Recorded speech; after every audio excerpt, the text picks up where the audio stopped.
ગુજરાતના રાજકારણમાં જ્યારે ખાખી ઉતરીને ખાદી ધારણ કરે ને ત્યારે ચર્ચાઓ જોર પકડે. શિસ્તબદ્ધ પોલીસ બેડામાં લોકશાહીના મેદાનમાં ઝંપલાવવું હવે એક નવો ટ્રેન્ડ બની ગયો છે ને તાજો કિસ્સો પૂર્વ આઈપીએસ મનોજ નીનામાનો છે, જેમના વીઆરએસ અને ભાજપના પ્રવેશની જાહેરાતે ઉત્તર ગુજરાતના રાજકારણમાં ગરમાવો લાવી દીધો છે. પણ શું તમે જાણો છો કે ગુજરાતમાં ખાખી અને રાજકારણનો નાતો તો ભાઈ ઘણો જૂનો છે અને તેના પરિણામો ચોંકાવનારા છે. ઇતિહાસ ગવાહ છે કે આઈપીએસ કેડરના મોટા ગજાના અધિકારીઓ જ્યારે ચૂંટણી મેદાનમાં ઉતર્યા ને ત્યારે મોટા ભાગનાને નિષ્ફળતાનો સ્વાદ ચાખવો પડ્યો છે. પીસી બરંડા હોય કે બીડી વાઘેલા, કુલદીપ શર્મા હોય કે ડીજી વણજારા, જસપાલ સિંહથી લઈને વીવી રબારી સુધીના નામો આ લિસ્ટમાં સામેલ છે. જેઓ પોલીસ વિભાગમાં તો પાવરફુલ રહ્યા પણ જનતાના દરબારમાં તેમનો જાદુ ન ચાલ્યો. પણ થોભો અહીં એક મોટો ઉલટફેર છે.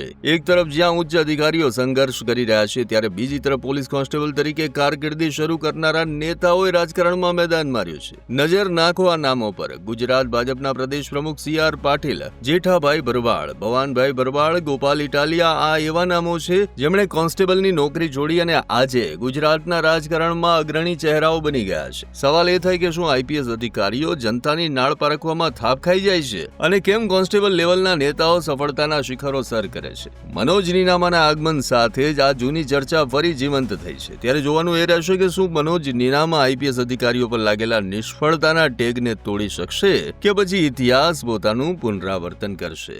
આવા જ અવનવા વિડીયો જોવા માટે ફોલો કરો ઇન સેકન્ડ્સ.